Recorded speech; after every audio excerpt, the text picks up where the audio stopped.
अस्सलाम वालेकुम नाज़रीन, तारीख़ राय प्रोग्राम स्पोर्ट्स अवर आऊं सूरज कुमार। पाकिस्तान ऐं बांग्लादेश जे विच में टेस्ट सीरीज़ जेका सुभाणे खां शुरू थींदी रावलपिंडी में, जंहिंजे लाइ 2 ॾींहं अॻु में ई प्लेइंग 11 जो अनाउंस कयो वियो। कल प्लेइंग 11 पाकिस्तान जी अनाउंस थी ऐं जंहिंमें सरप्राइज़ मिलियो सभिनी खे। छाकाणि त सभिनी इहो सोचियो हुयो त मोहम्मद हुरेरा खे जेका चांस ॾिनो वेंदो, ओपनिंग कराई वेंदी अब्दुल्ला शफ़ीक़ सां गॾु, पर न, सैम अयूब खे हिकु दफ़ो ॿीहर चांस ॾिनो वियो आहे ऐं ओपनिंग जेको आहे सैम अयूब कंदो अलॉन्ग विथ अब्दुल्ला शफ़ीक़। उनखां पोइ जेको ईशान मसूद ईंदो, बाबर आज़म, मोहम्मद रिज़वान ऐं सलमान अली आगा। ईअं जेका आहे पाकिस्तान जी बैटिंग लाइनअप आहे। हाणे हिते मुख़्तलिफ़ जेका क्रिकेटर्स आहिनि उहे तनक़ीद बि कनि पिया ऐं कामरान अकमल जेको आहे तनक़ीद कई आहे ऐं चयो आहे त इंडिया कॾहिं बि स्पिनर्स जे बग़ैर पंहिंजे होम सॉइल ते कॾहिं बि कंहिं टीम जे ख़िलाफ़ु कोन खेॾंदो ऐं पाकिस्तान ॾिसो त को हिकिड़ो बि स्पिनर प्लेइंग 11 में शामिलु न आहे। 4 फास्ट बॉलर सां गॾु पाकिस्तान जी कोई टीम सुभाणे मैदान ते लहंदी, जंहिंमें नसीम शाह आहे, मोहम्मद अली आहे ऐं उन सां गॾोगॾु जेको आहे शाहीन शाह अफरीदी आहे ऐं इहो आहे फास्ट बॉलर्स जो बेसिकली पेस अटैक असांजो सुभाणे जेको आहे बांग्लादेश जे ख़िलाफ़ु खेॾंदो। उन सां गॾोगॾु जेको आहे मोहसिन नक़वी साहिबु हिकिड़ो वॾो दावो कयो आहे। उन चयो आहे त इंडिया समेत सभई टीमूं जेको आहे चैंपियन ट्रॉफी लाइ अचनि पियूं। स्टेडियम्स जेको आहे बसि हालति हिकिड़ी दफ़ा सुठी थी वञे, स्टेडियम ठही वञनि, उनखां पोइ जेको आहे चैंपियन ट्रॉफी में सभई जूं सभई टीमूं जेको आहे पाकिस्तान अचण लाइ तयारु आहिनि। उनखां पोइ जेको बाबर आज़म खे 239 रन्सूं खपंदियूं, 5 जेको आहे क्रिकेटर थी वेंदो दुनिया में जंहिं जेको आहे 3000 रन्सूं मुकमल कंदो ऐं ICC टेस्ट चैंपियनशिप में। ऐं बाबर आज़म वटि कुल जेको आहे 4 इनिंग्स आहिनि ऐं अगरि बारिश थी वञे त पोइ त मसइलो थी वेंदो। अदरवाइज़ जेको आहे बाबर आज़म वटि कुल 4 इनिंग्स आहिनि। मूंसां गॾु शोएब रहमान साहब मौजूद है। शोएब रहमान साहब क्रिकेट एनालिस्ट हैं, हमारे साथ होते हैं, इनका तजिया आप लाइक करते हैं, स्पोर्ट्स के मायानाज जो है एनालिस्ट है, हमारे साथ मौजूद है। शोएब भाई अस्सलाम वालेकुम। क्या हाल है सूरज? अल्हम्दुलिल्लाह सर। सबसे पहले जो है मेरे ख्याल से प्लेइंग 11 पर अगर बात करें तो तनकीद हर कोई कर रहा है। आई होप कि आप एटलीस्ट तनकीद नहीं करें, क्योंकि रावलपिंडी की जो पिच है वो वैसे ही फास्ट बॉलिंग के लिए साजगार होती है। तो अगर 4 फास्ट बॉलर के साथ हम जा रहे हैं, I think it's very fair. नहीं भाई, मैं भी तनकीद करूंगा। देखो पुटकी के 4 फास्ट बॉलर के साथ जा रहे हैं और विकेट की कंडीशन ऐसी रखी है, मगर एक चीज इस चीज का अंदिया दे रही है कि हमें बांग्लादेश के स्पिनर्स का खौफ था कि यार कहीं हम वो स्पिनर्स हम पर हावी ना जाए। और ये बड़े शर्म का मकाम है पाकिस्तान जैसा मुल्क, जहां पर अब्दुल कादिर, जहां पर सईद अजमल, जहां पर सकलैन मुश्ताक, जहां पर शाहिद आफरीदी, जहां पर मुश्ताक अहमद जैसे शानदार जादूगर किस्म के स्पिनर पैदा हुए। और आज हम बांग्लादेश के स्पिनर से डर गए और हमने स्पिन ट्रैक नहीं बनाया। हाँ। ये मकसद ये नहीं कि हम जनाब वो उनको घेर लेंगे, ये हमारी कमजोरी थी कि हमारे पास स्पिनर्स नहीं है। हाँ। कि जिनसे मैं तुमसे बात कर रहा था ना कि हम स्पिन ट्रैक बना के, तुम कह रहे थे कि आउट कर लेंगे, तो मैंने कहा भाई वो आउट 20 विकेट लेना जरूरी है। और वो बात देखो सामने आ गई कि हमें अपने स्पिनर्स पर एतबार ही नहीं था कि हम लोग 20 खिलाड़ी आउट कर सकते। शोभा आज जो ईशान मसूद ने प्रेस कॉन्फ्रेंस भी की जब ट्रॉफी की रौनमाई हो रही थी। जी शोभा, आपने सुना कि ईशान मसूद साहब ये कह रहे हैं कि हुरेरा जो है वो टैलेंटेड है, उनकी इमाम उल हक की जगह उनको टीम में तो लाया गया है, लेकिन चांस हम फिलहाल उनको नहीं दे रहे। इमाम उल हक को जो है रेस्ट कराया गया, हुरेरा को वापस लाया गया, सैम अयूब को एक बार फिर से ये लोग चांस दे रहे हैं पाकिस्तान क्रिकेट टीम में एज ओपनर। सही डिसीजन है सर? ये अपनी उसकी बात है, अगर आप सुने ईशान मसूद की, उसमें कॉन्ट्रडिक्शन है कि एक तरफ वो कह रहा है कि अगर हम लास्ट टेस्ट में देखें तो उन्होंने सेकंड इनिंग में कोई परफॉर्म किया था। हाँ। और उस बुनियाद पर हम ले रहे हैं, तो भैया फिर हमें ये भी आप बता दो कि अगर आपने इमाम उल हक को बिठाया है तो उसके अगर आखिर के 10-12 टेस्ट मैचेस की परफॉर्मेंस लेना ना, उसके 900 के करीब रन है और 50 के आसपास का उसका एवरेज है, उसकी जस्टिफिकेशन बनती नहीं है इमाम उल हक को हटाने की। मैं ये उस पर बात कर रहा हूँ, मैं उसके फेवर में नहीं हूँ, मैं वो बात कर रहा हूँ कि जिस बेस पे ये टाइम को ले रहे हैं। अच्छा, मोहम्मद हुरैरा वो खुद कह रहा बड़ी कंसिस्टेंटली परफॉर्मेंस दे रहा है, तो एक प्लेयर्स के लिए बड़ा अच्छा मौका होता है कि जब उसका सीजन चल रहा होता है, वो रन कर रहा होता है, तो बहुत ज्यादा चांस होता है कि वो जिस फॉर्मेट में उसको खिलाया जाएगा वो रन करेगा। तो मेरा ख्याल था कि मोहम्मद हुरैरा का यहाँ पर चांस बनता था। साइन को आपने मुस्तकिल आपने T20 वगैरह में चांसेस दिए और उसके साथ बैट बेंच था और अनफॉर्चुनेटली वो रन नहीं कर सका। साइन अयूब भी डोमेस्टिक में रन कर रहा था मगर इंटरनेशनली नहीं कर सका। तो यहाँ पर उसकी बात से मैं बहरहाल ईशान मसूद के उससे मुतमईन नहीं हूँ। अगर वो यही था कि जनाब उसने टेस्ट में परफॉर्मेंस दी तो किसी भी सूरत में इमाम उल हक का निकालना बनता नहीं था। लेकिन शोएब भाई लेकिन सैम अयूब की अगर बात करें, मोहम्मद को बिठाया, वो वजूहत शोएब सामने भाई आई। अगर सैम अयूब की अगर बात करें तो वो उन्होंने रन्स के भरमार लगा दिए थे अभी कायदे ट्रॉफी में, 150 लगा रहे थे, 200 भी लगा रहे थे, तो रन्स तो भरपूर किए हैं सैम अयूब ने। वो हम ठीक है, हम देखते हैं कि T20 में उन्होंने परफॉर्म नहीं किया, लेकिन एटलीस्ट उनकी अगर जगह टेस्ट में बनती है तो देना चाहिए चांस, इसमें तो कोई शक नहीं है। सूरज देखो, बात ये होती है कि अभी साइड पे प्रेशर है मुस्तकिल रन ना करने का। वो तो T20 में ना, वो तो T20 में, बाकी मैचेस को टेस्ट में तो उन्होंने बहुत रन्स किए हैं। नहीं, मैं ये कह रहा हूँ ना कि अभी उसके बहरहाल पीछे देखो उसका बैट पैच चल रहा है, वो रन नहीं कर रहा है, अभी वो टेस्ट में भी प्रेशर में होगा। और हमारी दुआ है कि सैम अयूब बहुत बड़ा प्लेयर है, वो निकल जाए। मगर हम तो उस पर बात कर रहे हैं कि जब आप परफॉर्मेंस पे, आप डोमेस्टिक पे उस पे लेकर आते हैं, तो हुरैरा का मैं समझता हूँ कि टेस्ट के अंदर जिस तरीके से हम लोग बात कर रहे थे कि जनाब टेस्ट के अंदर बांग्लादेश के खिलाफ सरफराज हमें नजर आ रहे थे, मगर ये मैं प्योरली बल्कि बिल्कुल साफ नाम लेता हूं कि वकार यूनुस के आने से सरफराज का चांस चला गया। वकार यूनुस सरफराज अहमद को पसंद नहीं करते। जब 2015 की बात थी, जब वो टीम में लाया गया था, तो वकार यूनुस ने हद इम्कान कोशिश करी सरफराज ना आए, और वो एक दो मैच में आए और बिल्कुल हाईलाइट हो गए। और आज अगर उनको मौका मिला, अब आप कहोगे कि वकार यूनुस सिलेक्शन कमेटी का हिस्सा नहीं है। वकार यूनुस अब होलसेल इंचार्ज है, और किसी भी सिलेक्टर की मर्जी नहीं हो सकती कि उनकी मर्जी के बगैर जो है ना टीम भी ले रही। लास्ट में उनका मशवरा शामिल है, वरना सबको नजर आ रहा था और क्लियरली शान मसूद ने कह दिया था कि मैं सरफराज अहमद को as a wicket keeper team में देखना चाहता हूं। तो हमें आज सरफराज नजर नहीं आ रहे, तो इसके पीछे कोई कहानी तो है ना। हमने सरफराज को वैसे चांस दिया था ऑस्ट्रेलिया में, लेकिन वो नाकाम गए थे। टेस्ट में भी सरफराज की जगह मोहम्मद रिजवान ने ले ली है, वो अच्छे परफॉर्म भी कर रहे हैं मोहम्मद रिजवान, और मेरे ख्याल से ये फेयर सिलेक्शन थी मोहम्मद रिजवान को खिलाना मेरा टीम में। सवाल ये है कि जब आपको लगता है कि मोहम्मद रिजवान परफॉर्म कर रहे हैं, तो फिर सरफराज इतना बड़ा नाम है, उसको फिर आप किसी यंगस्टर को लेना चाहिए था। फिर सरफराज को आप लेना टीम में। नाम के पीछे हम कितने सर, टीम में मुस्तकिल साथ होना चाहिए। नाम के पीछे जो हमने पूरी क्रिकेट तबाह कर दी हमारी, अभी आप भी फिर दोबारा गिराएंगे सरफराज बड़ा नाम है, उनको हम खिलाएं, ज्यादती होगी बाकी नहीं। अब देखिए ना, सरफराज की क्रिकेट हम बात कर चुके हैं, मैंने अपने प्रोग्राम में बात की थी कि अब सरफराज को अगर वहाँ चांस मिलता है, और इस सीरीज में मैं भी कहूंगा चांस मिले ना मिले, सरफराज को टेस्ट क्रिकेट से रिटायरमेंट का ऐलान कर देना चाहिए। सही। अब अगर वो नहीं करते तो फिर सरफराज इसी तरीके से इसको इंसल्ट होती रहेगी। अच्छा सर, शोएब भाई हमारे साथ रहिएगा, बहुत सारी स्टोरीज हैं क्रिकेट की दुनिया से आई है, न्यूज़ आई है, वो आपके साथ शेयर करेंगे और उस पर तजिया भी लेंगे आपका। अच्छा नादी तो ब्रेक बढ़ा दिया, ब्रेक आप वापस कर रहे जो ब्रेक आप वापस आ जाओ।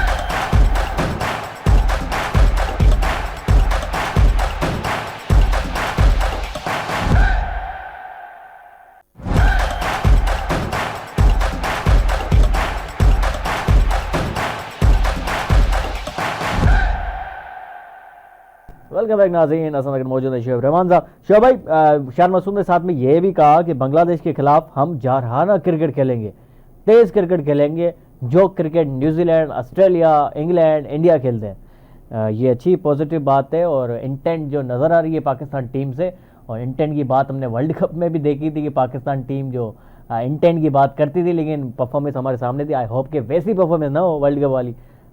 बांग्लादेश है सामने, जी सकते हैं हम। यार ये बातें बड़ी अच्छी है। शान मसूद बहरहाल टेस्ट मैच खेलते हैं, बड़े पॉजिटिवली खेलते हैं, मगर बात ये है कि उसको लॉन्ग लास्ट कितना करते हैं। मकसद वो 200-250 रन करके और 40-50 ओवर में ऑल आउट हो जाए, तो वो मजेदारी बात नहीं होती कि आप दिन भर में खेलें, 400-450 रन करें, तो फिर तो कोई असर है। मगर मेरा ख्याल है कि कोई इतना एक्स्ट्रा ऑर्डिनरी कुछ आपको इतना खेलने की जरूरत नहीं है। जो टेस्ट क्रिकेट का मिजाज है कि आप ठीक है 200-250 ना करें, आप 300-350 रन भी एक दिन में कर लेते हैं, तो वो 3 से प्लस का जो रन रेट होता है 3.5 का, वो काफी बेहतर होता है। आप 5-6 के नाम पे जाए, इंग्लैंड तो कोशिश करता है कि हम 6 के रन रेट से खेलें, तो ये अच्छी अप्रोच है जो शान मसूद बात कर रहे हैं। मगर मेन चीज तो हमें ये है कि बांग्लादेश को हम हल्का ना लें, और हमें ये 2 टेस्ट मैच जीतने हैं। अच्छा शोएब भाई, शोएब भाई आपका एक चहेता क्रिकेटर है जिसको आप काफी पसंद करते हैं, उनका नाम है कामरान अकमल। तो कामरान अकमल साहब ने ये कहा है कि पाकिस्तान की टीम में कोई स्पिनर नहीं है, इंडिया होती इस जगह पे तो यकीनन जडेजा और अश्विन के साथ जाती, बगैर स्पिनर के कभी नहीं खेलती इंडिया अपने होम सोइल पर। आप कैसे देखते हैं अपने चहेते क्रिकेटर्स का ये बयान जो आया है? अगर कामरान अकमल ने कोई और बात की होती ना तो मैं उसके लाजमी एंटी जाता। और सर कामरान अकमल के मुतालिक मैं 12 कह चुका हूं कि दुनिया की तारीख में इतना खड्डा विकेट कीपर पैदा नहीं हुआ होगा जो कामरान अकमल है। मगर यहाँ पर मैं इस बात को जो है ना कामरान अकमल की इंडोर्स करता हूं कि जनाब कोई भी हो, पाकिस्तान, इंडिया, बांग्लादेश, श्रीलंका हमेशा से मशहूर रहे ये टीमें कि अपने मुल्क के अंदर जो है ना इनका स्पिन अटैक और स्पिन विकेट बनाती हैं, उस पर ट्रैप करती हैं। इंडिया को आप देख लें, पूरे वर्ल्ड कप के अंदर उनके पास कुलदीप नैयर, जडेजा, उन्होंने बड़ा ट्रैप किया है हाँ। स्पिनर्स को। हर टीम जाती है, हमने हमेशा से ये स्ट्रेटेजी रखी है। इवन वसीम अकरम, वकार यूनुस भी होते थे तो हमारे पास दूसरी तरफ से अब्दुल कादिर भी हैं, कभी इकबाल कासिम भी होते थे, तौसीफ अहमद भी रहे हैं, उसके बाद मुश्ताक अहमद भी आ गए। ये वसीम अकरम, वकार यूनुस के साथ रहे हैं। मगर अब ऐसा दौर आ गया है कि हमारी पिछले जो मैनेजमेंट रही है, हम किसी स्पिनर पे काम नहीं कर सके। ले दे के हमें एक स्पिनर मिला, उसकी 38 विकेटें शायद 6 टेस्ट मैचेस में, अबरार अहमद की, जी हम उसको भी जाया कर रहे हैं। उसमें हमें एतबार ही नहीं है। उस बेचारे को तो पूरी दुनिया घुमा के आ गए, लेकिन हाँ मैं कह रहा हूँ उसको तो पूरी दुनिया घुमा के आ गए हम, लेकिन खिलाया क्यों नहीं। उसको मेरा ख्याल से उसने लिख के दे दिया है कि शायद उसको ट्रैवलिंग का शौक है तो उसको हो सकता है कि पूरी दुनिया दिखा रहे हैं और एक आध दो ममालिक रह गए वहां भी शायद लेके जाएंगे उसको और उसको शायद खिलाएंगे नहीं। अच्छा शोभ है, मसला यहाँ पे ये है, ठीक है आप बांग्लादेश के खिलाफ अगर आप 4 फास्ट बॉलर के साथ जा रहे हैं और हो सकता है कि हम जीत भी जाए और काफी चांसेस है कि पाकिस्तान ये सीरीज जीत जाएगी, लेकिन जो नेक्स्ट जो सीरीज है वो अगेंस्ट इंग्लैंड है। अब वो चूंकि फास्ट बॉलर के खिलाफ कहीं नहीं वो घबराते, उनके खिलाफ अगर जीतना है तो आपके पास प्रीमियर 2-3 स्पिनर होने चाहिए। अभी आपके पास सिर्फ अबरार अहमद है, उनको भी आप ट्राई नहीं कर रहे, कोई प्रैक्टिस नहीं दे रहे मैच की, इंटरनेशनल मैच की, तो बड़े मुश्किल में आने वाले हैं हालात पाकिस्तान क्रिकेट के। यार ये बिल्कुल मुश्किल में आने वाले हालात हैं और ये जो तुमने पॉइंट बताया है बिल्कुल ठीक पॉइंट बताया है कि इंग्लैंड को तो जितने फास्ट बॉलर आप देंगे ना उतना ही वो मारेगी बिल्कुल। और उनके लिए बहुत अच्छा था। तो बांग्लादेश की सीरीज उसकी तैयारी भी हो सकती थी कि जनाब ठीक है हम कोई अपना स्पिनर आजमाएं। अब हमारे पास कोई ऐसा स्पिनर है नहीं जिस पर हम एतबार कर सकें कि वो 20 खिलाड़ियों को आउट कर सके या कोई स्पिनर्स का कॉम्बिनेशन लग ही नहीं रहा, ऐसा है ही नहीं। शोभा हमारे पास पास्ट में इंग्लैंड की सीरीज में होगा क्या? शोभा हमने पास्ट में अगर तो ना आप फास्ट बना सकोगे ना स्पिन ट्रैक बना सकोगे, फिर करोगे क्या? सही बात है, सही बात है। अच्छा पास्ट में हमने जो मैचेस जीते हैं अगेंस्ट इंग्लैंड या फिर सीना क्रिकेट जहाँ ऑस्ट्रेलिया हो गई या न्यूजीलैंड हो गई, उनके खिलाफ अगर हम टेस्ट मैचेस जीते भी हैं यूएई में, तो याशिर शाह होते थे या उसके पहले जो है साजिद अली होते थे या सईद अजमल होते थे, हमें स्पिनर्स ने हमें जितवाया टेस्ट मैचेस, कभी भी फास्ट बॉलर कोई नुमाया नहीं रहा। लेकिन अभी तो कोई स्पिनर ही नहीं आपके पास। पाकिस्तान के अंदर हमारे पास सईद अजमल, अरशद खान, जुल्फकार, यासिर शाह, इन लोगों का बहुत कंट्रीब्यूशन रहा है और हम लोगों की वहां कामयाबी की वजह यही थी कि हम 2 दिन के अंदर 500-600 रन बनाते थे, उसके बाद टीम को फॉलो ऑन करके ज्यादातर हम इनिंग डिफीट से जीतते थे और हम 17-18 विकेट हमारे स्पिनर्स ले लेते थे। आपको 2014 वाली सीरीज भी याद होगी, आपको 2014 वाली सीरीज भी यूएई की याद होगी, ऑस्ट्रेलिया को हमने हराया था 2-0 से, मेरे ख्याल मिसबाह कप्तान थे जब, उन्होंने फास्टेस्ट 50 का और 100 का रिकॉर्ड भी बनाया था। अच्छा उसमें भी याशिर शाह जो थे आपके जो नुमाया रहे थे स्पिनर जिन्होंने विकेट्स लिए थे। उससे पहले हमने इंग्लैंड को हराया था, इंग्लैंड को पता नहीं 4 टेस्ट मैचेस की सीरीज थी या 3 की या 4-0 से 3-0 से हराया था। बिल्कुल बिल्कुल, इंग्लैंड को भी हमने हराया था, मोहसिन असर खान कोच थे हमारे। हाँ बिल्कुल। तो हमने सारी की सारी टीमों को वहां पर अपने स्पिन के जरिए, और पाकिस्तान के अंदर भी हम यही करते थे। अच्छा दुनिया ये करती है कि अगर जनाब ऑस्ट्रेलिया में जाए वो अपने फास्ट बॉलर्स के साथ, साउथ अफ्रीका में जाए वो अपने फास्ट बॉलर के साथ ट्रैप करते हैं हमें, तो इंडिया पाकिस्तान अपने स्पिनर्स के साथ, और ये हर होम टीम का राइट होता है कि वो स्ट्रेंथ है। शोभा ये दुनिया का सबसे बड़ा जो स्पिनर अभी हमारे पास जो है अवेलेबल, जिसको आप ये भी कहते हैं कि भाई ये बॉल उधर फेंके तो उधर जाएगी, उधर फेंके तो उधर, बड़ा ये टर्न भी कराता है और आपको पता है गुगली भी फेंकता है। शादाब खान की मैं बात कर रहा हूँ, उनको हम नहीं चांस दे सकते टेस्ट वेस्ट में? अब देखो ना, अंदाजा लगा लो कि दुनिया के इतने बड़े स्पिनर जो कि लीग के अंदर दुनिया का कोई बैट्समैन उसको खेल ही नहीं सकता, वो 4 ओवर के अंदर पता नहीं 6-6, 8-8 या 12-13 भी आउट कर देता है। आपने एक नाम भी रखा था इनका, कंसीडर ही नहीं कर रहे। हाँ आपने नाम भी रखा था फुल टॉसर, पता नहीं क्या आप इनको कहते थे प्यार से। Right arm full toss leg spinner, जी जी, उसका यानी कि बायो में लिखा जाता है। जिस तरह होता है ना right arm leg break, right arm off break, तो वो राइट आर्म और फुल टॉस लेग स्पिनर है, वो फुल टॉस। तो जब जी जी। आपने शादाब खान जैसे बॉलर पे इतनी मेहनत करी, स्पिनर्स पे जिंदगी गुजार दी 6-7 साल, तो उस मुल्क के अंदर स्पिनर कहां से पैदा होंगे, ये मुझे बताया ना। आपने मेरठ की ऐसी धज्जिया बखेर की, आपने गधे को घोड़ा बनाने की कोशिश करी, घोड़े को गधा बना दिया आपने, तो क्रिकेट तो फिर आपकी जबान पजीर होगी।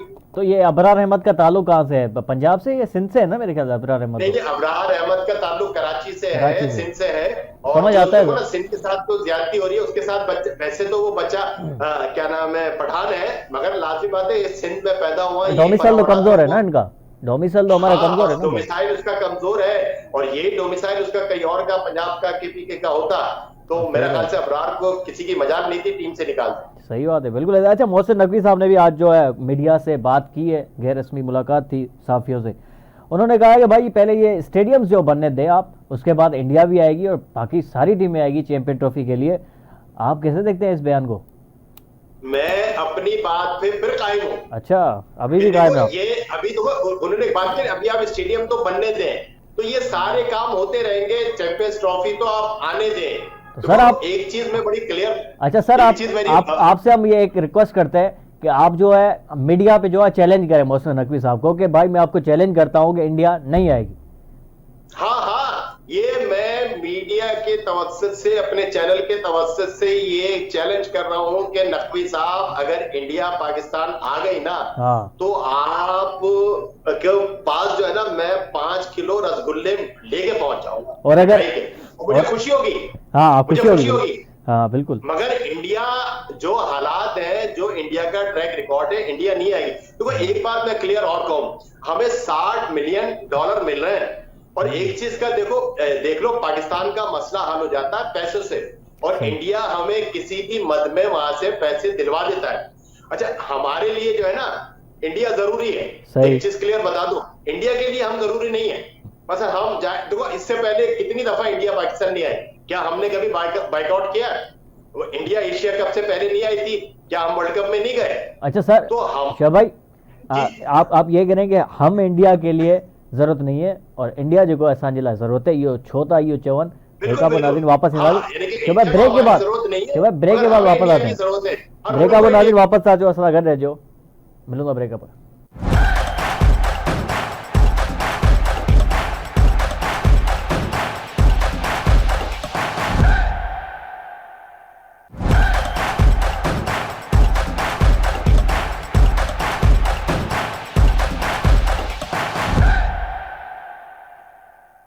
वेलकम बैक नाज़रीन, हमारे साथ मौजूद है शोएब रहमान साहब। शोएब भाई, सबसे पहले हम बात ब्रेक के बाद ये इस पे करते हैं कि भाई पाकिस्तान ने जो है प्लेइंग 11 का जो अनाउंस किया है, ठीक है, आपको सरप्राइज़ देना था सबको, सैम अयूब को भी खिलाना था, 4 फास्ट बॉलर के साथ भी जाना था, तो ये ज़रूरी होता है कि 2 दिन पहले आप जो इतना ओवर कॉन्फिडेंट हो जाए और फिर मीडिया को मौका मिल जाए कि आपके ऊपर लगातार तनकीद करे 2 दिन आपकी प्लेइंग 11 के ऊपर? ठीक है, आपको ये फैसले करने ही थे तो ऑन द डे कर लेते, टेस्ट के मैच के दिन आप स्क्वाड को अनाउंस कर लेते। 2 दिन पहले टेस्ट स्क्वाड अनाउंस करने का, प्लेइंग 11 अनाउंस करने का मकसद क्या था? यार हमेशा वैसे होता तो ये है कि प्लेइंग 11 जो है ना, एक दिन पहले अनाउंस की जाती है, मगर हमारे यहाँ तो जो लाजमी तो नहीं है सर, ये लाजमी है क्या 1 दिन पहले कर लें?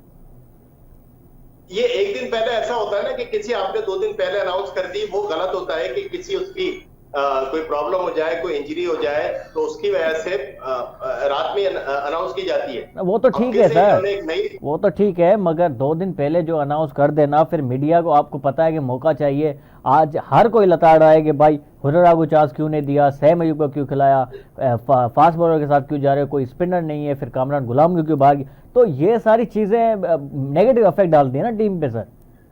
यार अब तो नया दौर है, क्या नाम है सूरज, हो सकता है कि मीडिया की तरफ से फरमाइश हो कि यार कुछ हमारे पास मवाद आ जाएगा बातचीत के लिए, चैनल की हमारी रेटिंग जाएगी, हम करेंगे क्या बैठे बिठाए, तो आप हमें थोड़ा सा, आज हम भी बात कर रहे हैं ना इस पे, तो आप हमें थोड़ा सा मौका दे दें। उसके अलावा तो मुझे कोई इस पे कोई लॉजिक समझ में नहीं आ रही। देखो 2-3 दिन पहले कभी भी टीम, मैंने बताया ना, इस वजह से अनाउंस नहीं होती, आपने कर दी, किसी को खुदा ना खास्ता इंजरी आ गई, कुछ आ गई, तो इसकी वजह से सेफ साइड पहले अनाउंस होती है। अब कैसे आपने 2 दिन पहले अनाउंस कर दिए, तो कोई हो सकता है कि इनके जनाब मीडिया मैनेजर ने कुछ कहा हो कि जनाब इससे जो है इतने पैसे बन जाएंगे, मार्केटिंग का ये बात जो है ना कहीं से निकलेगी जरूर। अशोक भाई देखो डिबेट चल रही है ना 2 दिन से, बिल्कुल क्या बिल्कुल। कर दिया, कामरान गुलाम का क्या किया, उसामा मीर को आपने भेज दिया, हाँ आपने अबरार अहमद को भेज दिया, सरफराज अहमद किधर गए, ऑपरेशन होना था, ऑपरेशन किधर गया, ये सारी बातें चल रही है ना। टॉक ऑफ द टाउन तो बनी हुई है क्रिकेट। बिल्कुल। तो बस आपकी ये पता नहीं आपकी ये टीआरपी के बात चक्कर है, क्या चक्कर है। आपकी ये बात बिल्कुल समझ में भी आती है और बिल्कुल सही आप फरमा रहे हैं, ऐसा हो सकता है। शोएब भाई, ये जो महीना है अगस्त का, एक तो ये आपके लिए काफ़ी अच्छा महीना है, आपके लिए काफ़ी कीमती महीना है क्योंकि आपकी बर्थडे ये मंथ है, आपके अभी अभी जो है सालगिरह गुजरी है, ऊपर से पाकिस्तान की सीरीज़ भी है। तो आई होप कि आपका ये जो महीना है अगस्त का, आपका सालगिरह का भी महीना है, तो पाकिस्तान के लिए भी अच्छा साबित हो। कैसे देख रहे हैं ये पाकिस्तान की बिल्कुल टेस्ट सीरीज? बिल्कुल। अच्छा, मेरा तो महीना जो है ना पाकिस्तान के लिए तो अच्छा साबित हुआ, इंडिया के लिए बड़ा अच्छा साबित होता है। मैं पैदा हुआ था 15 अगस्त वाले दिन, और वो जो है हाँ पूरा का आप पूरा इंडिया जो है वो मेरी सालगिरह मनाता है उसमें से। तो वो बिल्कुल पाकिस्तान के लिए भी अच्छा है और इंडिया के लिए भी अच्छा है। अच्छा। तभी तो तो तुमको कहता हूँ कि यार आप इंडिया की सपोर्ट करते, शोएब भाई आप तो बात होगा, उसके हाँ लिए बिल्कुल। वजह यही है। हाँ आप जो है हमेशा ये भी कहते हैं कि इंडिया नहीं आएगी, इंडिया ये, इंडिया अच्छी टीम है, ये मेरे ख्याल से फर्क असर तो पड़ता है आपके 15 अगस्त पे पैदा होने के। हाँ हाँ, जन्मदिन के कुछ ना कुछ असरात तो बिल्कुल। बहुत शुक्रिया तुमने मेरी बर्थडे याद करी। और बिल्कुल ये हमारी दुआ है कि जनाब अगस्त का महीना हमारे मुल्क के लिए, हमारी क्रिकेट के लिए बहुत अच्छा साबित हो, और आने वाले दिनों में मैं खुश हूँ। जिस तरह तुम लोग सब आस लगाए बैठे हो चैंपियंस ट्रॉफी में इंडिया आ जाए, हाँ, तो मेरी दुआ है इंडिया आ जाए, आपको हम मगर बार मुझे बार लगता नहीं है। आपको हम बार बार बर्थडे के इसलिए याद कराते हैं क्योंकि केक वेक आया नहीं है अभी तक आवाज़ टीवी। बहरहाल शोएब भाई आगे बढ़ते हैं, और पाकिस्तान के जो साबिक कप्तान है टेस्ट के, अभी के जो वाइट बॉल कप्तान है बाबर आजम, उनको सिर्फ 339 रन चाहिए 3000 रन मुकम्मल करने के लिए। इनके पास जो है बाबर आजम के पास 4 इनिंग्स हैं, वर्ल्ड रिकॉर्ड बन जाएगा, 5वें प्लेयर बन जाएंगे दुनिया के जिन्होंने जो है 3000 का संगे में अबूर किया आईसीसी टेस्ट चैंपियनशिप में। कर जाएंगे सर, ये 4 इनिंग तो है। ये बड़ी अच्छी बात। देखो वो इंडिविजुअली जितने रिकॉर्ड बाबर आजम बना रहा है ना, हमें खुशी होती है, वो नाम आ रहा है। मगर दूसरी तरफ हमें इंडिविजुअल कारकर्दगी जो है ना हमारी टीम को खड़ा नहीं कर पा हाँ रही, ये एक हमें बस उससे शिकायत है। अब उसके साथ साथ वो इतना असरफुल खिलाड़ी बने कि जनाब उसकी परफॉर्मेंस जो है ना मैच के नताइज को तब्दील करना शुरू कर दे, ये हमारी दुआ है। हाँ। वैसे इंडिविजुअली वो तो उसकी परफॉर्मेंस से किसी को कोई इनकार नहीं, बड़े बड़े कारनामे अंजाम दे रहा है, और आगे जाके बहुत से रिकॉर्ड जो है रिटायर होने से पहले इंशाल्लाह वो अपने नाम कर लेगा। मगर हमारी उम्मीद ये है कि जनाब जिस तरीके से मियादाद रिटायर हुआ, जिस तरीके से इमरान खान रिटायर हुआ, जिस तरीके से इंजमाम उल हक रिटायर हुए, या वहां से तेंदुलकर रिटायर हुआ, या वहां से कपिल देव रिटायर हुआ, तो उनकी परफॉर्मेंस का और उनका खेलने का टीम पे असर पड़ा। तो चलो अब शोएब भाई, बाबर आजम ऐसा ना हो कि जनाब ये 15,000 12,000 रन बना के जो रिटायर हो, या पाकिस्तान 8वें के 8वें नंबर पर रहे, तो हाँ वो फिर तो परफॉर्मेंस मतलब भूल वही ही हो जाएंगे वही ना हो। सब। अच्छा सर, बहुत शुक्रिया शोएब भाई आपका, आपने अपना कीमती वक्त निकाला प्रोग्राम के लिए। नाज़रीन सुभाणे जेका पाकिस्तानी बांग्लादेशी पहिरीं टेस्ट मैच है 4:10 बजे शुरू थींदी, ऐं पाकिस्तान लाइ दुआऊं, खोड़ सारी दुआऊं, असांजा खेल ऐं खिलाड़ी तरक़ी कनि। मिलूं सुभाणे तव्हां 5 बजे, पंहिंजो ख़्यालु रखंदा। अल्लाह हाफ़िज़।